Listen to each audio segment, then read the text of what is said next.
परमपिता परमात्मा के विशेष आशीर्वाद से, उनकी रजा से, दूर दराज से हम सभी भगत भाई बहन आज राजस्थान के दौसा के महुआ में परमात्मा की ज्ञान चर्चा के लिए, उनकी महिमा के लिए सात संगति नामक एक मंच जो परमात्मा ने हमें दिया है, इस कलयुग की बिचली पीढ़ी में ये विशेष मेहर है परमात्मा की।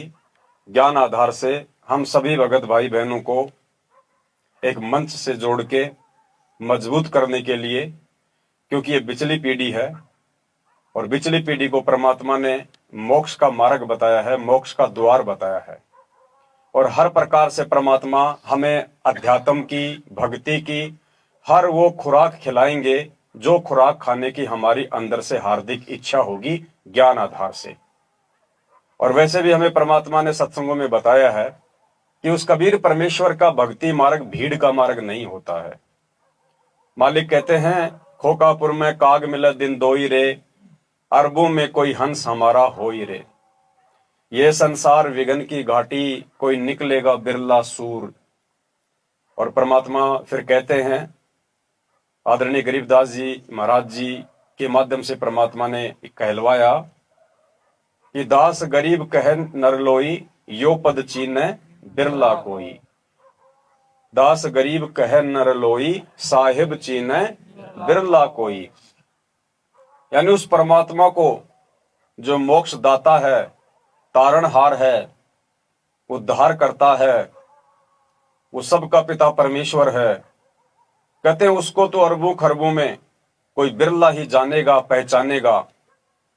बाकी बहुत मिलेंगे उनको परमात्मा परमात्मा पुकारने वाले। हमारे गुरुजी भगवान हैं, हमारे गुरुजी परमात्मा हैं, हमारे गुरुजी कबीर जी के अवतार हैं। लेकिन वो कब तक कहेंगे?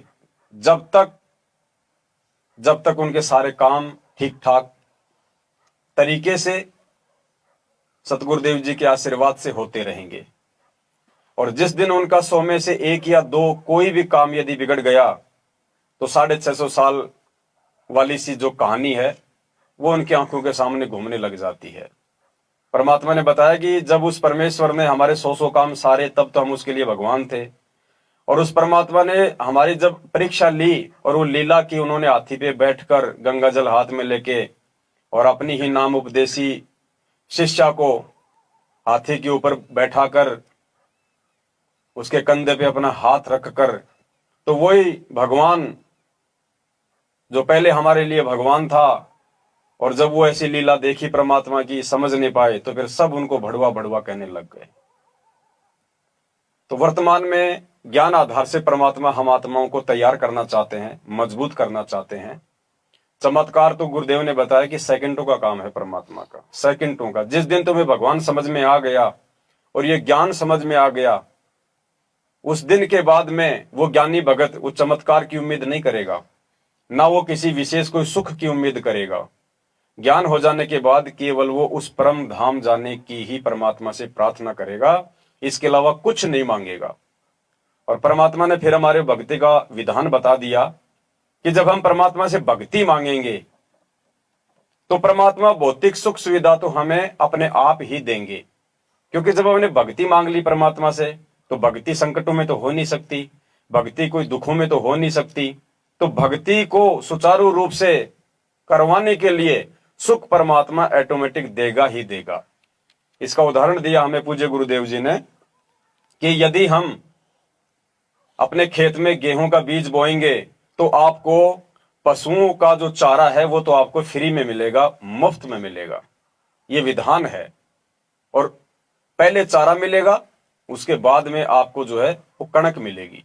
तो इस भक्ति मार्ग में जब हम ज्ञान को आधार बना के दृढ़ता के साथ में लगेंगे तो भौतिक सुख तो परमात्मा कहते हैं तुम्हारे वो कदमों में पड़े रहेंगे।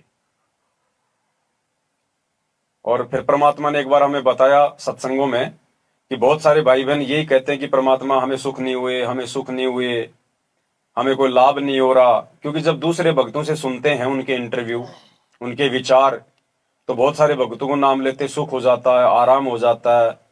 तो जब वो दूसरों को बताता है, फिर दूसरे कहते हैं कि हमें तो कोई आराम हुआ ही नहीं कोई ऐसा। तो उसके लिए परमात्मा ने बताया कि इसका एक रीजन है। और रीजन क्या है? ज्ञान आधार। सुख तो परमात्मा के बाएं हाथ का काम है, लेकिन परमात्मा क्यों नहीं देता अपने भगत को सुख? और कौन से भगत को बहुत जल्दी दे देता है सुख? तो परमात्मा ने बताया कि जैसे आपके घर में दो बच्चे हैं, एक बच्चा नादान है, अबोध है, उसको अभी ज्यादा सामाजिक व्यवहार की जानकारी नहीं है, 4-5 साल का है, 8-10 साल का है। दूसरा बच्चा समझदार है, 20-22 साल का हो रहा है, सोचने समझने लग गया, वो सही गलत को जानने पहचानने लग गया, लाभ हानि की उसको पहचान होने लग गई। तो माता पिता को यदि किसी जरूरी काम से घर से बाहर जाना हो तो फिर जाहिर सी बात है वो चाबी जो है तिजोरी की या वो घर की, वो कौन से बच्चे को देके जाएगा? उसी बच्चे को देगा जो बच्चा समझदार है, जो घर में रखी हुई वस्तुओं की कीमत को जानता है, उनकी महत्वता को जानता है। नादान बच्चे को नहीं देगा वो चाबी, ना मां देगी ना बाप देगा। तो इसी प्रकार परमात्मा यहाँ के सुख हमें उस समय देंगे जब हम इस परमात्मा के मिशन से परिचित हो जाएंगे, हम परमात्मा के मकसद से परिचित हो जाएंगे, जब हम उस परमेश्वर से परिचित हो जाएंगे। उसके बाद में परमात्मा माया भी देगा, भौतिक सुख सुविधा भी देगा। क्यों देगा? क्योंकि उसके बाद जब ज्ञान हो जाएगा तो ज्ञान होने के बाद में परमेश्वर के द्वारा दी गई माया का हम दुरुपयोग नहीं कर सकते। वरना इस माया को परमात्मा ने सबसे भयंकर चीज बताई है, नागिनी बताया, सबसे खतरनाक चीज बताई परमात्मा ने माया। क्योंकि ज्ञान नहीं है तो माया जो है इस भगत के पैरों की बेड़ियां बन जाएगी, भगत को पार नहीं होने देगी, उसको यही बांध के रख लेगी। बिना ज्ञान के फिर वो कोई बिजनेस स्टार्ट कर देगा या किसी को उधार देना शुरू कर देगा, फिर वो समय पे देंगे नहीं, फिर लड़ाई झगड़ा होगा, मुकदमेबाजी होंगी। तो परमात्मा सब कुछ देगा यहाँ पे, ऐसी बात नहीं है। एक पुराने सत्संग में कह रखा है सतगुरुदेव जी ने कि पुण्यात्माओं तुम इस मार्ग में विश्वास के साथ में डटे रहना, एक समय ऐसा आएगा गांव में तुम्हारी कोठियां अलग दिखाई दिया करेंगी और लोग कहेंगे कि ये बाबा रामपाल का चेला है ये। लेकिन उसके लिए हमें धैर्य चाहिएगा, हमारे को संयम चाहिएगा, ज्ञान आधार से मजबूत बनना पड़ेगा। फिर ये तो परमात्मा है, समर्थ है, क्या नहीं कर सकता ये परमात्मा। सतगुरु जो चावे सो कर दे, भरम पड़ो मत कोई, सेऊ धड़ पे शीश चढ़ावे पाछा करे रसोई। कुछ भी कर सकता है, चित्रगुप्त के कागज फाड़ दे परमात्मा, सेकंडों का काम है। गुरुदेव कहते हैं ना, अगर कोई ये सोचता है कि परमात्मा ये नहीं कर सकता, परमात्मा वो नहीं कर सकता, तो मालिक कहते हैं उस जानवर को कुछ भी ज्ञान नहीं है। अरे भगवान ही है तो फिर वो कुछ भी कर सकता है, उसके बाएं हाथ का खेल है, सेकंडों का। मालिक ने बताया कि उस परमात्मा ने 6 दिन में सृष्टि रची, 7वें दिन जाके उस तख्त पे विश्राम किया। 6 दिन क्या, वो परमात्मा तो 6 सेकंड भी नहीं लगा हुआ सृष्टि रचना करने में। 6 सेकंड क्या होती है, इतना समर्थ परमात्मा है। और हमारा सौभाग्य कि वो परमात्मा आज हमें सतगुरु देव जी के रूप में मिले हैं। जाके अरद रूम पर सकल पसारा, ऐसा पूर्ण ब्रह्म हमारा, जिसके शरीर के आधे बाल के बराबर भी ये काल भगवान के 21 ब्रह्मांड, अक्षर पुरुष के 7 संग ब्रह्मांड, सतलोक, अगमलोक, अलकलोक और अनामी लोक, कहते हैं ये सारी की सारी जो रचना है ये उस समर्थ परमात्मा के आधे बाल के बराबर भी नहीं है, वो इतना समर्थ है। तो पुण्यात्माओं, अभी हम थोड़ा ज्ञान आधार से इन चीजों पर विवेचन नहीं कर रहे हैं, क्योंकि परमात्मा ने बताया कि तुम्हें अपने गुरुदेव के विषय में जब तुम कोई चर्चा करो, तुम कोई बातचीत करो, तो सतगुरु को यूं ही मत जानना, साईं यूं मत जानियो प्रीत घटे मम चित, मरूं तो तुम सुमृत मरूं जीवत सुमरूं। गुरुदेव ने कहा कि जब तुम्हें ज्ञान हो जाएगा इस बात का कि मैं किसके विषय में बातचीत कर रहा हूं, मैं किसके विषय में मैं चिंतन मनन कर रहा हूं, ये ना सोचना कि मैं गुरुजी के विषय में बात कर रहा हूं, मैं गुरुजी के विषय में चिंतन और मनन कर रहा हूं, नहीं, मैं परमात्मा के विषय में क्या बात कर रहा हूं। इतनी सावधानी से हमने इस भक्ति मार्ग पे अपने परमेश्वर के विषय में चिंतन मनन करने से पहले हजारों बार सोचना पड़ेगा। और फिर परमात्मा ने बताया कि जब तक आप अपने गुरु को भगवान नहीं मानोगे, परमात्मा नहीं मानोगे, तब तक तो भक्ति शुरू भी नहीं होती है।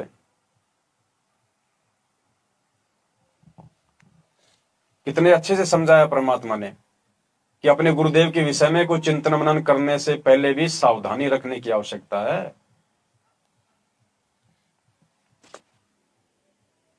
इसी प्रकार ये भक्ति आध्यात्मिक परमात्मा प्राप्ति रूपी जो प्रश्न है, ये क्वेश्चन है, ये क्वेश्चन है, इसको हल करने के लिए, इसको सोल्व करने के लिए आपने इस दास को भगवान मानना पड़ेगा।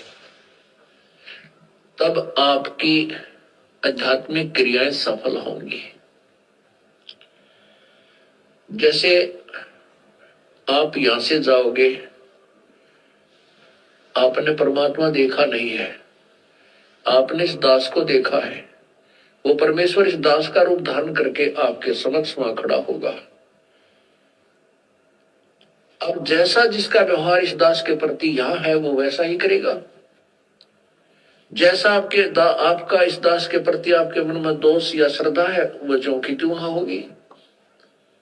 जब आपकी वहां एक बार फिर जो है पछोड़ लाओगा परमात्मा, आपके पास भक्ति धन भी है, आपके अंदर गुरु जी के प्रति वह श्रद्धा नहीं है जितनी भगवान के प्रति होनी चाहिए, तो भी आप वहां से रिजेक्टेड हो जाओगे। क्या कह रहे हैं परमात्मा? थोड़ा ध्यान से सुनिए एक बार, 20 सेकंड को।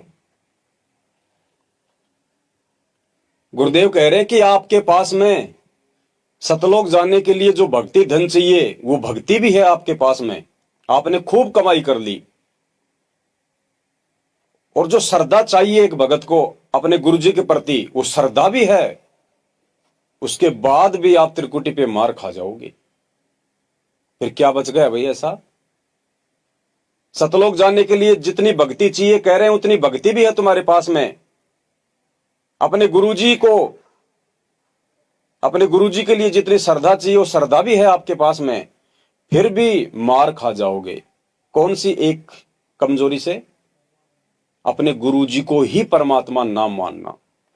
यानी गुरुजी कह रहे हैं कि अगर तुम किसी और को भगवान मानोगे, जैसे परमात्मा ने दाढ़ी मूंछ वाली कबीर जी की काल्पनिक फोटो को हमारे सामने भगवान के रूप में पेश किया, परमात्मा के रूप में पेश किया, कबीर जी के रूप में पेश किया, तो गुरुदेव कहना चाहते हैं कि जब तुम त्रिकुटी पे जाओगे और वहां अपने गुरुदेव के अलावा अगर तुमने किसी और में परमात्मा देख लिया, या अपने गुरुदेव के आपने यदि बराबर भी किसी को देख लिया, तो भी तुम मार खा जाओगे, हर प्रकार से परिपूर्ण होने के बावजूद भी।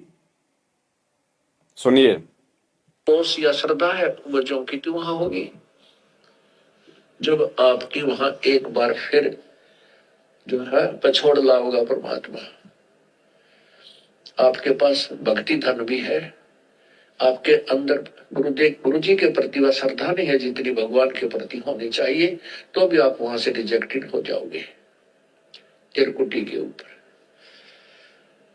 पुण्यात्मा, ये आपको रिहर्सल कराई जा रही है आपसे, और आपने इस रिहर्सल में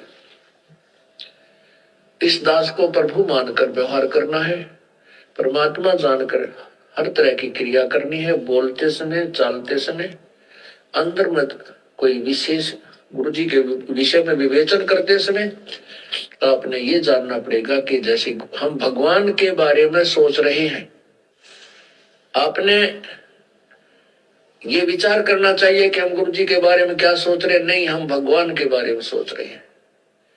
यदि इस दास में कोई दोष देख रहे हो तो आप परमात्मा में दोष देख रहे हो, या तो फिर त्याग जाइए, यहां से चले जाइए। आपको ऐसे गुरु की आवश्यकता नहीं जिसमें आप दोष निकाल रहे हो। हम इसी प्रकार परमात्मा को प्राप्त कर सकते हैं। गुरु मानुष कर जानते ते नर कहिए अंधे, ओए दुखी संसार में आग काल के फंदे। तो ये परमात्मा वर्तमान में हम सब भाई बहनों को इकट्ठा करके, अब देखो कोई कहां से आया, कोई पंजाब से आया है, कोई हरियाणा से आया है, कोई गुजरात से आया है, कोई छत्तीसगढ़ से आया है। हम क्यों आते हैं? हम इतनी दूर से 2-4 दिन हमारे को समय भी देना पड़ता है, गाड़ी का, ट्रेन का किराया भी देना पड़ता है, हम अपना जो काम धंधा है वो भी छोड़ के आते हैं। क्यों आते हैं? हम यहाँ पे इकट्ठे होते हैं, हमारा एक मकसद है यहाँ पे इकट्ठे होने का। हम खाली यहाँ पे कोई भंडारे में शामिल होने के लिए नहीं आते कि वहां जाके हम भंडारा करेंगे। नहीं, भंडारा हम रोज खाते हैं अपने घर पे। गुरुदेव को भोग भी सब अपनी अपनी आस्था, श्रद्धा और समय के अनुसार लगाते हैं अपने घर पे। सत्संग भी सब सुनते हैं अपने अपने घर पे पूज्य गुरुदेव जी के। फिर हम यहां क्यों आते हैं? यहां पे परमात्मा ने साध संगतियां शुरू करवा रखी हैं। और साध संगतियों में आने का मतलब है कि जो चीजें हमें अध्यात्म के विषय में अभी तक नहीं पता लग पाई हैं, गुरुदेव ने तो सत्संगों में हर चीजों का खुलासा किया हुआ है, लेकिन हम अपनी छोटी सोच के चलते, हम अपनी छोटी बुद्धि के चलते हम उन चीजों को नहीं पकड़ पाते हैं, नहीं जान पाते हैं, जिसके चलते परमात्मा हमें क्या समझाना चाहते हैं, परमात्मा हमें कैसा बनाना चाहते हैं, हम उन चीजों से हम दूर हैं। और उन सब चीजों की जानकारी के लिए, उन सब चीजों के विषय में अच्छे से हमें मालूम पड़े और भक्ति और भगवान के ऊपर हमारा विश्वास और पहले से ज्यादा दृढ़ हो, और हमें अपने गुरुदेव के अलावा इस ब्रह्मांड में, इस सृष्टि में दूसरा कोई हमारा साथी दिखाई ना दे।